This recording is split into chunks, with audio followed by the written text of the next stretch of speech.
ಗಂಡನಿಗೆ ಕೈಕೊಟ್ಟು ಪೊಲೀಸ್ ಸೊಪ್ಪನ ಜೊತೆ reels aunty escape ಆಗಿದ್ದಾಳೆ.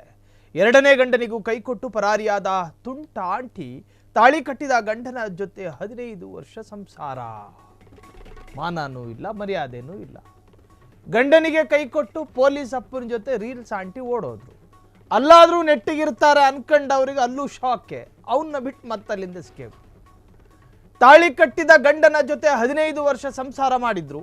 ದಾಂಪತ್ಯಕ್ಕೆ ಕೊಳ್ಳಿ ಇಟ್ಟು ಪೊಲೀಸ್ ಅಪ್ಪನ ಜೊತೆ ಪರಾರಿ. 12 ವರ್ಷದ ಮಗನಿದ್ದರೂ ಖಾಕಿ ತೊಟ್ಟ ಪೊಲೀಸ್ ಅಪ್ಪನ ಜೊತೆ ಲವ್ನಲ್ಲಿ ಬಿದ್ದ ಆಂಟಿ. ಮನೆ ಮಠ ಸಂಸಾರ ಬಿಟ್ಟು ಪ್ರಿಯಕರ ಜೊತೆ ಓಡಿ ಹೋಗಿದ್ದ ಆಂಟಿ.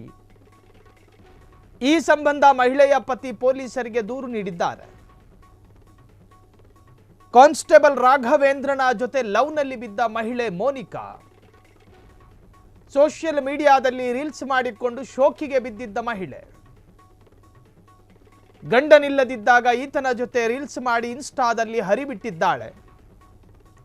ಇಬ್ಬರ ವಿಡಿಯೋಗಳು ಕೂಡ ವೈರಲ್ ಆಗಿವೆ. ಗಂಡ ಎದೆ ಒಡ್ಕಂಡ, ತಾಳಿ ಕಟ್ಟಿದ್ ನಾನು, ಈ ನನ್ನ ಮಗ ನನ್ನ ಹೆಂಡ್ರ ಜೊತೆ ಸಂಸಾರ ಮಾಡ್ತವನೆ ಅಂತ. 12 ವರ್ಷದ ಮಗ ಜೊತೆಯಲ್ಲಿದ್ರೂ ಕೂಡ ಈ ಹೆಣ್ಣಿಗೆ ಬೇರೆ ತರಹದ ಫೋಬಿಯಾ. ಗಂಡನಿಗೆ ಕೈ ಕೊಟ್ಟು ಪೊಲೀಸ್ ಅಪ್ಪಂದದು ಏನು ಇಷ್ಟ ಆಯ್ತೋ ಈ ಅಮ್ಮನಿಗೆ ಗೊತ್ತಿಲ್ಲ.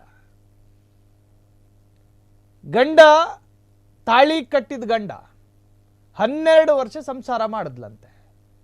ಕಷ್ಟನೋ ಸುಖನೋ ಹೆಂಡತಿ ಜೊತೆ ನೆಮ್ಮದಿಯಾಗಿ ಬದುಕೋಣ ಅಂತೇಳಿ ಆತ ಮನೇಲಿ ಎಷ್ಟು ಅವರ್ ಸ್ಪೆಂಡ್ ಮಾಡ್ತಿದ್ನೋ ಗೊತ್ತಿಲ್ಲ. ಆ ಸ್ಪೆಂಡಲ್ಲೇ ಎಡವಟ್ಟಾಗಿರುತ್ತಿದ್ದು. ದಿನದ 12 ಗಂಟೆಗಳ ಕಾಲ ಅಟ್ಲೀಸ್ಟ್ ನಿಮ್ಮ ಹೆಂಡ್ರ ಜೊತೆ ಒಂದು 3-4 ಅವರು ನೀವು ಕೊಡದೇ ಇದ್ರೆ ನಿಮ್ಮ ದೌರ್ಬಲ್ಯಗಳನ್ನು ನಿಮ್ಮ ಹೆಂಗಸರು ಎನ್ಕ್ಯಾಶ್ ಮಾಡಿಕೊಳ್ತಾರೆ. ನನ್ನ ಹೆಂಗಸರು ಮೂಗುದಾರ ನನ್ನ ಕೈಯಲ್ಲೇ ಅಂತ ಹೇಳಿ ನೀವು ಬಾರಲ್ಲಿ ಕೂತ್ಕೊಂಡು ಗಂಟುಗಟ್ಟಲೆ ಬೀಗ್ತೀರಿ. ವಾಸ್ತವವಾಗಿ ನಿಮ್ಮ ಹೆಂಡ್ರು ಮೂಗುದಾರ ನಿಮ್ಮ ಕೈಯಲ್ಲಿ ಇರೋದೇ ಇಲ್ಲ. ಪಾನ್ ಪರಾಗ್ ತಿನ್ಕೊಂಡು ಹೆಂಡತಿ ಪಕ್ಕ ಮಲಗೋದಕ್ಕೆ ಹೋಗ್ತೀರಿ. ಇದೆಲ್ಲ ಕಾಮನ್ ಸೆನ್ಸ್ಗಳನ್ನ ಅರಿಯದೆ ಕೆಲ ಗಂಡಂದ್ರು ಫೇಲ್ಯೂರ್ ಆಗ್ತಾರೆ.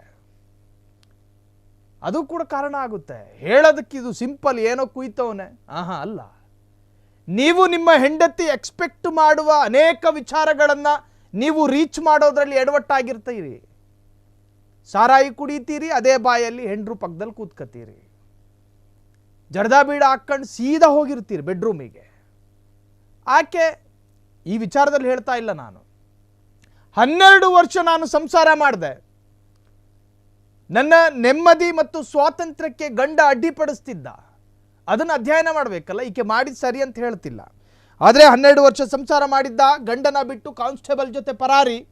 ಈಕೆಗೆ ಈತನ ಗಂಡನ ಪ್ರತಿಫಲವಾಗಿ ಒಂದು ಮಗು ಕೂಡ ಇತ್ತಂತೆ. ಮನೆ ಮಠ ಸಂಸಾರ ಮಗ ಎಲ್ಲರನ್ನು ಬಿಟ್ಟು ಕಾನ್ಸ್ಟೇಬಲ್ ಇಂದ ಓಡೋಗಿರೋದು. ಅದು ಯಾವ ಆಂಗಲಲ್ಲಿ ಹೆಂಗೆ ಕಾಣ್ತಿದ್ನೋ ಏನೋ. ಆತನ ಜೊತೆ ರೀಲ್ಸ್ ಮಾಡ್ತಿದ್ನಂತೆ.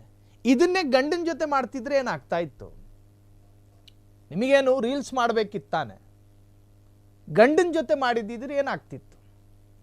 ಇಲ್ಲ ನನಗೆ ಕಾನ್ಸ್ಟೇಬಲೇ ಬೇಕು ಅಂತೇಳಿ ಹಠಕ್ಕೆ ಬಿದ್ದು ಹೋದ್ರೋ ಗೊತ್ತಿಲ್ಲ. ಹೋದ್ರು. ಈಗಾಗ ಪೊಲೀಸ್ ಅಪ್ಪ ಕಂಪ್ಲೇಂಟ್ ಕೊಟ್ಟವ್ರೆ. ವಿಚ್ಛೇದನ ಪಡೆಯದೆ ನನ್ನನ್ನು ಬಿಟ್ಟು ಬೇರೆಯವ್ರ ಜೊತೆ ಸಂಬಂಧದಲ್ಲಿದ್ದಾರೆ ಅಂತ. ದಾಂಪತ್ಯಕ್ಕೆ ಕೊಳ್ಳಿ ಇಟ್ಟು ಪೊಲೀಸ್ ಅಪ್ಪನ ಜೊತೆ ಪರಾರಿ. 12 ವರ್ಷದ ಮಗನಿದ್ರು ಖಾಕಿ ತೊಟ್ಟ ಪೊಲೀಸ್ ಅಪ್ಪನ ಜೊತೆ ಲವ್ನಲ್ಲಿ ಬಿದ್ದ ಆಂಟಿ. ಮನೆ ಮಠ ಸಂಸಾರ ಬಿಟ್ಟು ಪ್ರಿಯಕರ ಜೊತೆ ಓಡಿ ಹೋಗಿರುವ ಆಂಟಿ.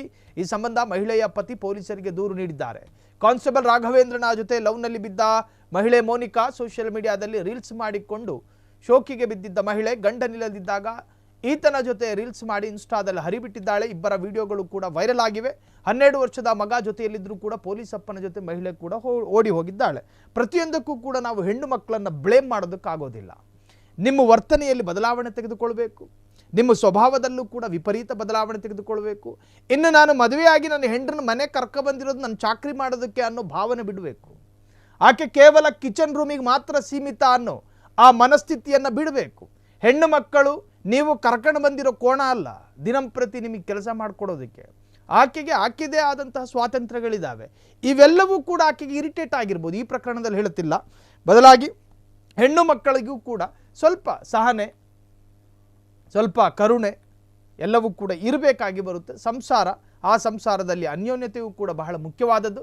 ಒಟ್ಟಾರೆ ಈ ಪ್ರಕರಣದಲ್ಲಿ ಈಕೆಯ ವಿರುದ್ಧ ಪ್ರಕರಣ ದಾಖಲಾಗಿದೆ. ಕ್ಷಣ ಕ್ಷಣದ ಸುದ್ದಿಗಳಿಗಾಗಿ ಫ್ರೀಡಂ ಟಿವಿ ಸಬ್ಸ್ಕ್ರೈಬ್ ಮಾಡಿ, ಲೈಕ್ ಮಾಡಿ ಹಾಗೂ ಫಾಲೋ ಮಾಡಿ. ಹೊಸ ಸುದ್ದಿಗಳ ನೋಟಿಫಿಕೇಶನ್ಗಾಗಿ ಬೆಲ್ ಐಕಾನ್ ಮೇಲೆ ಕ್ಲಿಕ್ ಮಾಡಿ.